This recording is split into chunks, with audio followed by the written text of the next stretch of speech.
अस्सलाम वालेकुम। मेरा नाम है अब्दुल वासिक खान और आप देख रहे हैं Abdul वासिक Khan YouTube official channel. मुल्क भर के 25 शहरों में कंटोनमेंट बोर्ड के इलेक्शन 2021 जारी हैं और तकरीबन पोलिंग का वक्त ख़त्म हो चुका है।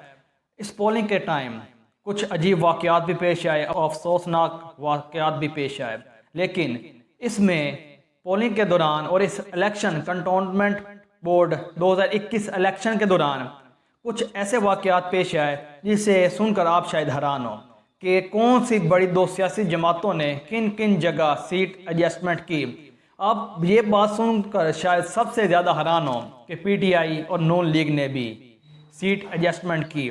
शायद ये बात पुरानी नहीं है कि ये दोनों जमातें पाकिस्तान की सबसे बड़ी सियासी जमातें हैं और तकरीबन सबसे बड़ी हरीफ भी हैं एक दूसरे के। तो गलियात कालाबाग वार्ड नंबर 1 से और 2 से पीटीआई और नून लीग ने एक दूसरे से सीट एडजस्टमेंट की है। वार्ड 1 से बशीर अहमद नून लीग के और वार्ड 2 गलियात कालाबाग वार्ड 2 से सरदार शकील अहमद ने सीट एडजस्टमेंट की है और बिला मुकाबला मुंतखब हो गए हैं। तो ये बात सियासत में ये सच है कि हर चीज़ जायज़ है। हमने देखा कि ये दोनों जमातें पाकिस्तान की सबसे बड़ी जमातें हैं, एक दूसरे से बहुत बड़ी हरीफ हैं। चलो अब मैं आपको कंटोनमेंट बोर्ड 2021 के इलेक्शन की ताज़ा तरीन सूरत हाल से आगाह करता हूँ। ये इलेक्शन पाकिस्तान के 25 शहरों में हो रहे हैं। ये कंटोनमेंट बोर्ड ज़्यादातर फ़ौजी इलाकों के शहरी इलाकों में होते हैं, जहाँ पर फ़ौजी एरियाज़ होते हैं, वहाँ पर ये इलेक्शन हो रहे हैं। और अगर मैं आपको 2021 की सूरत हाल बताऊँ तो इसमें पीटीआई ने अपने 183 उम्मीदवार 25 शहरों में 205 एरियाज वार्ड में इलेक्शन हो रहे हैं और 205 में से 183 तरीके इंसाफ के उम्मीदवार हैं। नून लीग के 144 उम्मीदवार हैं इस इलेक्शन में। पीपल्स पार्टी के 113, जमात इस्लामी 104 और टोटल उम्मीदवार अगर आपको बताए जाएं तो 205 सीटों पर उम्मीदवार हैं कंटोनमेंट बोर्ड 2021 के इलेक्शन के दौरान।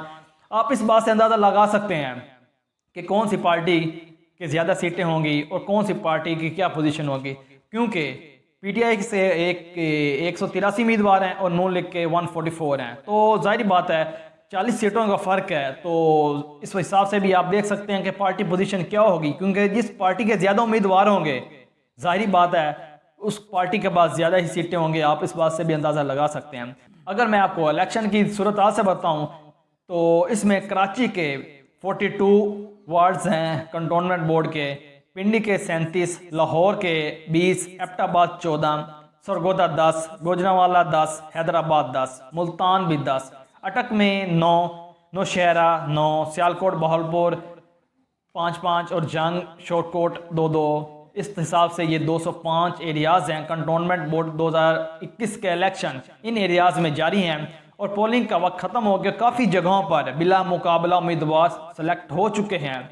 तो सबसे अहम बात जो मैंने आपको पहले बता दी है, नून लीग और पीटीआई ने सीट एडजस्टमेंट की है गलियात कालाबाग वार्ड 1 और वार्ड 2 से। वार्ड 1 से बशीर अहमद और वार्ड 2 से शकील अहमद पीटीआई के उम्मीदवार एक दूसरे से एडजस्टमेंट करके मुंतखब हो गए हैं। तो सियासत, हर चीज़ सियासत में जायज़ है, पार्टीज़ के लिए भी, उनके उम्मीदवारों के लिए भी। बस वोटर्स एक दूसरे से लड़ते रह जाते हैं, जो उनकी बहुत बड़ी बेवकूफ़ी है। तो 205 सीटें के ये एरियाज़ में कंटोनमेंट बोर्ड 2021 के इलेक्शन जारी हैं।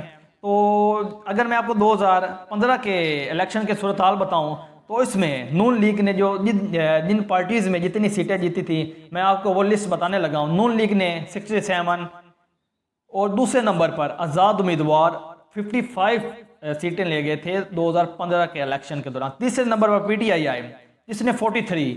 तो ज़्यादा फ़र्क नहीं है, क्योंकि उस टाइम भी पाकिस्तान तहरीक इंसाफ वोटर्स के हिसाब से दूसरी बड़ी जमात थी, लेकिन कौमी असम्बली की सीटों के हिसाब से तीसरी जमात थी, क्योंकि पीपल्स पार्टी की ज़्यादा सीटें थी कौमी असम्बली में बानिस्बत पीटीआई। तो एमकेएम के 18 और पीपल्स पार्टी ने कंटोनमेंट बोर्ड 2015 में सिर्फ 7 सीट्स ली।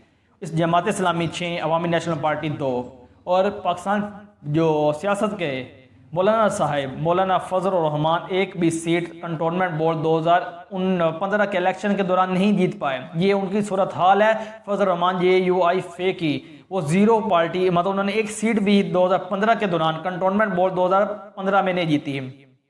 तो फिलहाल कंटोनमेंट बोर्ड 2021 के इलेक्शन का पोलिंग का टाइम खत्म हो गया है और तकरीबन 7 जगहों पर बिला मुकाबला मुंतखब उम्मीदवार हुए हैं और तकरीबन 4 जगहों पर इलेक्शन कैंसिल हो गए हैं। कुछ कराची में एक जगह पर PTI के उम्मीदवार की डेथ की वजह से और काफ़ी जगहों पर मतलब इन मिसाल की वजह से ये इलेक्शन कैंसिल हुए हैं। तो ये 2021 का इलेक्शन है कंटोनमेंट बोर्ड 2021।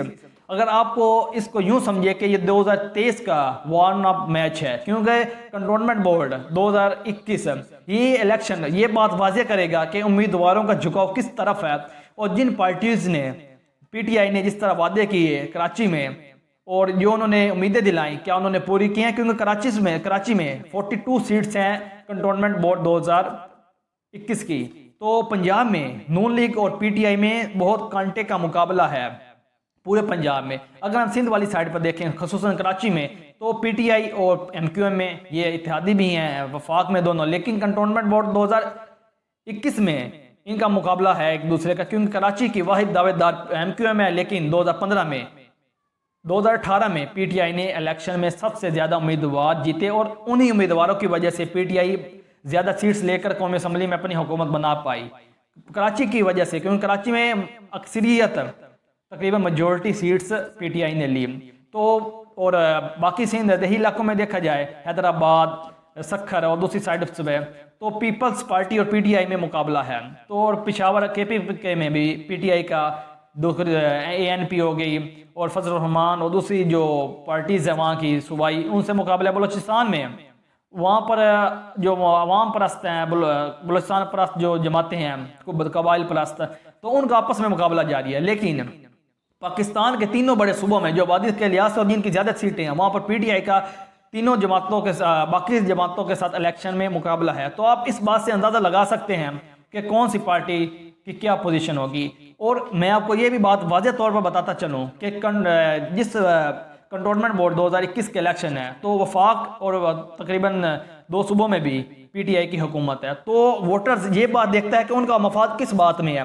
अगर वो PTI को मुंतखब करते हैं, जैसे कराची बता रहा हूँ वहाँ पर भी PTI की अक्सरियत है कौमी असम्बली और उम्मीदवारों की, और पंजाब में भी KPK में भी, तो उम्मीदवार ये बात देखेगा कि क्या वफाक में कौन सी हुकूमत है, सूबे में कौन सी हुकूमत है, क्योंकि उम्मीदवार वो उस हिसाब से वोट देगा क्योंकि उन्हें मालूम है कि जिसकी सूबाई हुकूमत है वफाक में हुकूमत है, अगर हम उनके उम्मीदवार मुंतखब करते हैं तो जाहिर बात है उन्हें फंडिंग जारी होगी, वो हमारे काम करेंगे। अगर वो इसका मुताबिक उनके खिलाफ उम्मीदवार सेलेक्ट कर दें, मसलन कराची में और सिंध में हुकूमत है पीपल्स पार्टी की, अगर वहाँ पर नून लीग के उम्मीदवार है उम्मीदवार, तो वहाँ के अवाम ये देखेंगे कि किस वोट देना है, पीपल्स पार्टी को देना है या नून लीग को देना है। वो जाहिर बात पीपल्स पार्टी या MQM या PTI को ज़्यादा प्रेफर करेंगे बानिस्बत नून लीग को, क्योंकि नून लीग अभी भी पाकिस्तान के किसी सूबे पर भी उसकी हुकूमत नहीं है। तो ये अहम वजह है कि वोटर्स ये बात लाजमी देखता है कि सूबे में कौन सी हुकूमत है और वफाक में कौन सी हुकूमत है। तो इस हिसाब से उन्हें ये समझदार वोटर्स है उसे समझ है कि वो इस ऐसे उम्मीदवार को सेलेक्ट करें जिसकी फंडिंग जारी हो सके, वो हमारे काम कर सकते हैं। क्योंकि अगर वो ऐसे उम्मीदवार को सेलेक्ट करें जिसका कोई नाम नहीं है, जिसकी कोई पार्टी हुकूमत में नहीं है, तो उसे फंड कहाँ से मिलेंगे। तो उम्मीदवार के नज़दीक उसे सेलेक्ट करना उनके लिए बामायनी है। तो उम्मीदवार ये बात लाजमी देखता है कि उसका सूबे में कौन सी हुकूमत है, वफाक में कौन सी हुकूमत है, और ये बात ज़रूरी है क्योंकि उम्मीदवार को फंडिंग होगी तो उनका काम होगा। तो कराची जैसे शहर में जो पानी का बहुत ज़्यादा मसाइल हैं, तो उम्मीदवारों ने PTI को बहुत ज़्यादा 2018 में सपोर्ट किया, सेलेक्ट किया, लेकिन अभी तक उनकी कोई उम्मीदें पूरी नहीं हुई। ये बात कराची के सर्वे में हमें मालूम हुई।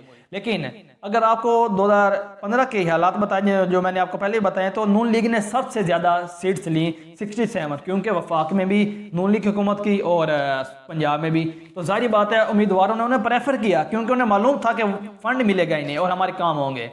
तो ये ताज़ा तरीन अपडेट्स थी जो कंटोनमेंट बोर्ड 2021 के हवाले से आपसे शेयर करनी थी।